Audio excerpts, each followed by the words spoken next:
1, 2, 3, 4. I declare a Thumb War. It's been a bit since we last played Thumb Wars, and this will be Ty's debut with Thumb Wars. So let's welcome in Ty Butler and Crystal Presti now. So Ty, the way this works, I say a statement, you give me a thumbs up if you agree, you give me a thumbs down if you disagree. So first statement, thumbs up or thumbs down, Edwin Diaz will re-sign with the Mets. Let's go with a thumbs up. So here's the deal. He was excellent last year, as we know. You just mentioned he was the NL reliever of the year. You look at that Mets bullpen, call me crazy, you don't get worse by losing your best reliever. So I'm going to go thumbs up. A guy who had a 0 ERA in July, a .61 ERA in September when the Mets desperately needed wins.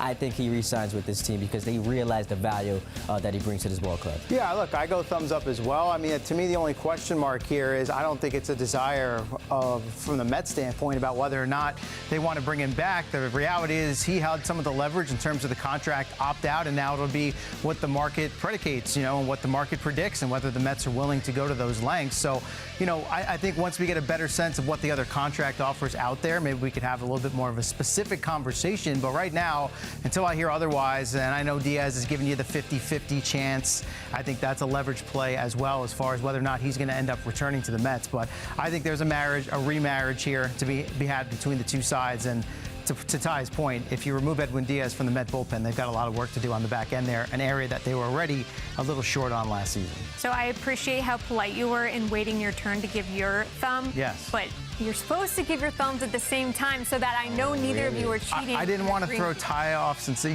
true. his It debut. is his first time. So are we going to do that now? Yeah, we can do that. We're going to both go at the same time. Okay. Yes. Okay. Let's do Thumbs up or thumbs down, the Mets opening day starter will be Nolan McLean. All right, Sila, why? I mean, look, I think you want to build off of the excitement and the vibe and the positivity that Nolan McLean provided in the second half of the regular season down the stretch. I mean, he was really, it's amazing. A guy comes up and kind of takes the reins as the leader of the starting rotation for a guy that basically, was just getting his feet wet at the big league level, but he was that impressive and that dominant, and the upside is obviously there. I mean, look, we have to wait and see ultimately what the rest of the offseason moves are and what this rotation looks like on paper heading into next season. But right now, if I'm a gambling man and I'm laying down some money on who the guy is going to be, I think he checks a lot of the boxes you look for in terms of being the guy. So you said a lot there. Excitement, vibe, checking a lot of boxes. Nothing says that more than my guy Tarek Skubal. So I'm going to go out on a limb and say the Mets do make that big trade, and he is their opening day starter next year. And what an offseason that would be for the New York Mets. Sure. Yeah, I didn't think about it in terms of getting free agents or trade. That makes sense, though. Yes, it does make sense. I actually agree with Ty, and I disagree with the statement. I actually think a lot of it's going to depend on what happens in spring training, but I'd like to see David Peterson in that role, just with his experience, and if he can find it in the spring.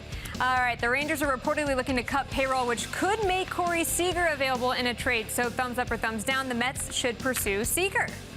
Ty. Hey, there we go. Now, here's the deal.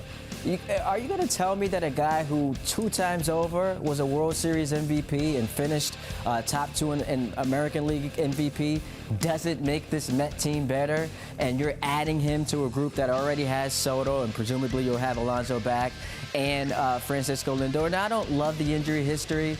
It's been 3 years since he's played more than 150 games, but that bat in this lineup, yeah, I love it for the New York Mets. Look, really good player. I mean, the track record's there, like you said. I just look at a Met team right now where, I feel like some of the conversation has been, all right, well, how do they maybe move away from some of the players that are starting to get a little long in the tooth to make way for some of the young players and the prospects, some guys that we've seen at the big league level so far, others that we haven't. And I just feel like you bring him in, maybe it goes away from sort of that philosophy and you end up with a glut again and then trying to find spots for guys. Injury history, no question. To me, this is a guy, if I'm talking about 2 teams in the market, I would think it makes more sense for the Yankees potentially than the Mets. Maybe that's just my, my take on it, my 2 cents. But as far as the Mets are concerned, I think other areas, I don't know that this would be the name that I would hone in on right now. All right, I'm indifferent on this one. So thumbs up or thumbs down, stuffing is the best Thanksgiving side dish. There we go.